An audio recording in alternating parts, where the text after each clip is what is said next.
जय श्री कृष्णा। राधे राधे दोस्तों, मैं प्रत्येक दिन आपको सत्य लीला कथा सुनाती हूँ। आज मैं आपको लड्डू गोपाल की एक ऐसी ही सत्य लीला कथा सुनाऊंगी। कमल किशोर सोने और हीरे के जवाहरात बनाने और बेचने का काम करता था। उसकी दुकान से बने हुए गहने दूर दूर तक मशहूर थे। लोग दूसरे शहर से भी कमल किशोर की दुकान से गहने लेने और बनवाने आते थे। चाहे हाथों के कंगन हो, चाहे गले का हार हो, चाहे कानों के कुंडल हो, उसमें हीरे और सोने की बहुत सुंदर मीनाकारी होती है। सब देखने वाले देखते ही रह जाते थे। इतना बड़ा कारोबार होने के बावजूद भी कमल किशोर बहुत शांत और सरल स्वभाव वाला व्यक्ति था। उसको इस माया का इतना रंग नहीं चढ़ा हुआ था। एक दिन उसका मित्र उसकी दुकान पर आया, जो अपनी पत्नी सहित वृंदावन धाम से होकर वापस आ रहा था। तो उस मित्र ने सोचा कि चलो थोड़ा सा प्रसाद अपने मित्र कमल किशोर को भी देता चलूं।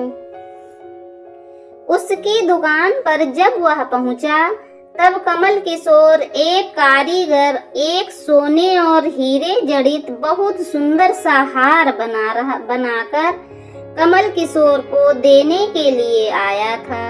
कमल किशोर उस हार को देखते ही रह गया। उसका मित्र उसकी दुकान पर पहुंचा। कमल किशोर का मित्र अपने साथ वृंदावन में एक बहुत सुंदर लड्डू गोपाल, जिसका स्वरूप अत्यंत मनमोहक था, साथ लेकर आया था। जब उसका मित्र दुकान पर बैठा तो उसकी गोद में लड्डू गोपाल जी विराजमान थे। लड्डू गोपाल के मनमोहक रूप सौंदर्य को देखकर अत्यंत आनंदित हुआ। उसने अपने हाथ में पकड़ा हुआ हार उस लड्डू गोपाल के गले में पहना दिया और अपने मित्र को कहने लगा, देखो सही, इस हार की शोभा लड्डू गोपाल के गले में पड़ने से कितनी बढ़ गई। उसका मित्र और कमल किशोर आपस में बातें करने लगे। उसका मित्र लड्डू गोपाल को हार सहित लेकर चला गया। दोनों को ही पता न चला कि हार लड्डू गोपाल के गले में ही पड़ा रह गया है। कमल किशोर का मित्र अपनी पत्नी सहित एक टैक्सी में बैठकर अपने घर को रवाना हो गया। जब वह टैक्सी से उतरे तो भूलवश लड्डू गोपाल जी उसी टैक्सी में रह गए। टैक्सी वाला एक गरीब आदमी था, जिसका नाम बाबू था, जो कि दूसरे शहर से यहाँ अपने परिवार का पालन पोषण करने के लिए टैक्सी चलाता था और वह टैक्सी लेकर काफी आगे निकल चुका था। आज उसको अपने घर वापस जाना था, जो कि दूसरे शहर में था। जब टैक्सी लेकर बाबू अपने घर पहुंचा तो उसने जब टैक्सी की पिछली सीट पर देखा तो उसका ध्यान लड्डू गोपाल जी पर पड़ा, जो कि बड़े शाही तरीके से पिछली सीट पर गले में हार धारण करके सुंदर सी पोशाक पहनकर हाथ में बांसुरी पकड़े हुए पसर कर बैठे हुए हैं। बाबू यह देखकर एकदम से घबरा गया कि यह लड्डू गोपाल जी किसके हैं। लेकिन अब वह दूसरे शहर से अपने शहर जा चुका था, जो कि काफी दूर था, और वह सवारी का घर भी नहीं जानता था। जो इस दुविधा में पड़ा हुआ था कि वह क्या करे। लेकिन फिर उसने बड़ी श्रद्धा से हाथ धोकर लड्डू गोपाल जी को उठाया और अपने घर के अंदर ले गया। जैसे ही उसने घर के अंदर प्रवेश किया, उसकी पत्नी ने उसके हाथ में पकड़े हुए लड्डू गोपाल जी को जब देखा तो इतनी सुंदर स्वरूप वाले लड्डू गोपाल जी को देखकर उसकी पत्नी ने झट से लड्डू गोपाल जी को अपने पति के हाथों से लिया।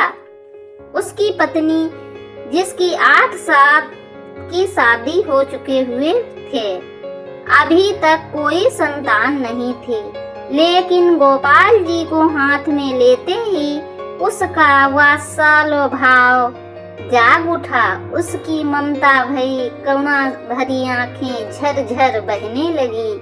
ममता और वात्सल्य भाव के कारण ठाकुर जी को गोद में उठाते ही उसको ऐसे लगा उसने किसी को अपने ही बच्चे को गोद में उठाया है।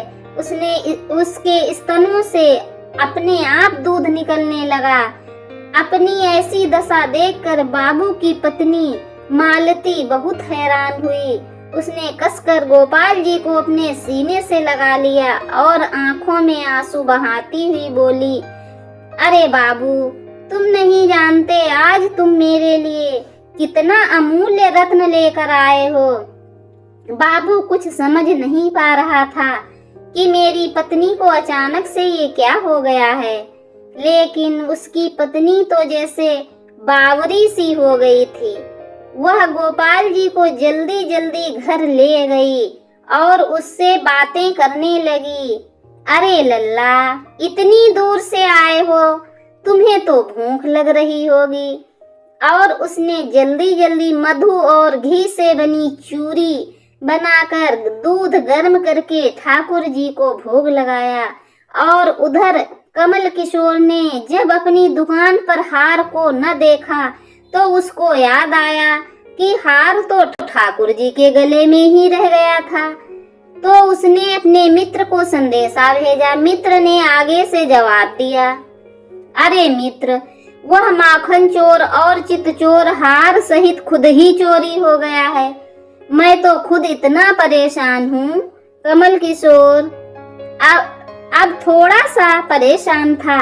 इतना कीमती हार न जाने कहाँ चला गया। मुझे तो लाखों का नुकसान हो गया, लेकिन फिर भी अपने सरल स्वभाव के कारण उसने अपने मित्र को कुछ नहीं कहा और अपने मन में सोचा कि कोई बात नहीं, मेरा हार तो ठाकुर जी के ही अंग लगा है। अगर मेरी भावना सच्ची है तो ठाकुर जी उसको पहने रखेंगे। और उधर बाबू, उसकी पत्नी मालती दिन रात ठाकुर जी की सेवा करते। अब तो मालती और बाबू को लड्डू गोपाल जी अपने बेटे जैसे ही लगने लगे। लड्डू गोपाल जी की कृपा से अब मालती के घर एक बहुत ही सुंदर बेटी ने जन्म लिया। इन सब बातों का श्रेय वह लड्डू गोपाल जी को ही देते थे कि यह हमारा बेटा है और अब हमारी बेटी हुई है। अब हमारा परिवार पूरा हो गया है। मालती लड्डू गोपाल जी को इतना स्नेह करती थी कि रात को उठ उठ कर देखने जाती थी कि लड्डू गोपाल जी को कोई कष्ट तो नहीं है। ऐसे ही एक दिन कमल किशोर व्यापार के सिलसिले में दूसरे शहर आना पड़ा जहाँ पर बाबू रहता था। लेकिन दुर्भाग्यवश जब वह उस शहर में पहुंचा तो अचानक से इतनी बारिश शुरू हो गई कि कमल किशोर को जहाँ पहुंचना था वहाँ पहुंच न सका। और वह वहाँ बाबू अपनी टैक्सी लेकर आ गया और उसने परेशान कमल किशोर को पूछा, बाबूजी, आप यहाँ क्यों खड़े हो? बारिश तो रुकने वाली नहीं है और सारे शहर में पानी भरा हुआ है। आप अपनी मंजिल तक ना पहुँच पाओगे और ना ही कहीं पर रुक पाओगे। मेरा घर पास ही में है। अगर आप चाहो तो मेरे घर आ सकते हो। कमल किशोर, जिसके पास सोने और हीरे की काफी गहने थे, वह अनजान टैक्सी वाले के साथ जाने के लिए थोड़ा सा घबरा रहा था। लेकिन उसके पास और कोई चारा भी नहीं था। वह बाबू के घर अपने साथ टैक्सी में बैठकर चला गया। घर पहुंचते ही बाबू ने मालती को आवाज दी कि आज हमारे घर मेहमान आए हैं, उनके लिए खाना बनाओ। कमल किशोर ने देखा कि बाबू का घर एक बहुत छोटा सा लेकिन व्यवस्थित ढंग से सजा हुआ। घर में अजीब तरह के इत्र की खुशबू आ रही थी जो कि उसके हृदय को आनंदित कर रही थी। जब मालती ने उसको भोजन परोसा तो कमल किशोर को उसके अमृत जैसा स्वाद आया। उसका ध्यान बार बार उस दिशा की तरफ जा रहा था जहां पर ठाकुर जी विराजमान थे। वहां से उसको एक अजीब तरह का प्रकाश नजर आ रहा था। तो हार कर कमल किशोर ने बाबू को पूछा कि अगर आपको कोई ऐतराज न हो तो क्या मैं आप बता सकते हो कि उस दिशा में क्या रखा है? मेरा ध्यान उसकी तरफ आकर्षित हो रहा है। बाबू मालती एक दूसरे की तरफ मुस्कुराते हुए कहा कि वहां पर तो हमारे घर में सबसे अहम सदस्य लड्डू गोपाल जी विराजमान हैं। तो कमल किशोर ने कहा, क्या मैं उनके दर्शन कर सकता हूँ? तो मालती उस कोने में ले गई जहाँ पर लड्डू गोपाल जी विराजमान थे। कमल किशोर लड्डू गोपाल जी को और उनके गले में पड़े हार को देखकर एकदम से हैरान हो गया। यह तो वही लड्डू गोपाल हैं और यह वही हार भी है जो मैंने अपने मित्र के लड्डू गोपाल जी के गले में डाला था। कमल किशोर ने बड़ी विनम्रता से पूछा कि यह लड्डू गोपाल तुम कहाँ से लाए हो? बाबू, जिसके मन में कोई छल कपट नहीं था, उसने कमल किशोर को सारी बात बता दी कि कैसे उसको सौभाग्य से गोपाल जी मिले और हमारे घर आने से हमारा दुर्भाग्य सौभाग्य में बदल गया है। तो कमल किशोर ने कहा, क्या तुम जानते हो कि जो हार ठाकुर जी के गले में पड़ा है उसकी कीमत क्या है? तो बाबू और मालती ने बड़ी विनम्रता से हाथ जोड़कर कहा कि जो चीज हमारे लड्डू गोपाल जी के अंग लग गई है हम उसका मूल्य नहीं जानना चाहते हैं और हमारे लाला तो हमारे सामने किसी हार का कोई मूल्य नहीं है। तो कमल किशोर एकदम चुप हो गया और उसने मन में सोचा कि चलो अच्छा है, मेरा हार ठाकुर जी अपने अंग लगाए हुए हैं। अगले दिन जब वह चलने को तैयार हुआ और बाबू उनको टैक्सी में लेकर उनकी मंजिल तक पहुंचाने गया, जब कमल किशोर टैक्सी से उतरा और जाने लगा तभी बाबू ने उनको आवाज लगाई कि जरा रुको, यह आपका कोई सामान हमारी टैक्सी में रह गया है। लेकिन कमल किशोर ने कहा, मैंने तो वहाँ कुछ नहीं रखा है। लेकिन बाबू ने कहा कि यह बैग तो आप ही का है। जब कमल किशोर ने उसको खोलकर देखा तो उसमें बहुत सारे पैसे थे। कमल किशोर एकदम से हक्का बक्का रह गया। यह तो इतने पैसे हैं जितनी की उस हार की कीमत। उसकी आंखों में आंसू आ गए कि जब तक मैंने निश्चल भाव से ठाकुर जी को वह हार धारण करवाया हुआ था तब तक उन्होंने पहने रखा। मैंने उनको पैसों का सुनाया तो उन्होंने मेरा अभिमान तोड़ने के लिए पैसे मुझे दे दिए हैं। वह ठाकुर जी से क्षमा मांगने लगा, लेकिन अब हो भी क्या सकता था। इसलिए हमारे अंदर में से ऐसे भाव होने चाहिए कि उसमें अहंकार नहीं, विनम्रता होनी चाहिए। ठाकुर जी जैसा चाहते हैं वैसा ही होता है। हम तो निमित्त मात्र हैं। कौन ठाकुर जी को वृंदावन से लाया और किसके घर आकर वह विराजमान हुए, यह सब ठाकुर जी की लीला है। जिसके घर रहना है, जिसके घर में उन्हें सेवा लेनी है, यह सभी जानते हैं। हम लोग तो उनकी सेवा मात्र करने वाले हैं। बस हमारे भाव शुद्ध होने चाहिए।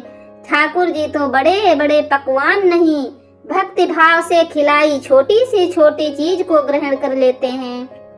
बोलो लड्डू गोपाल की जय।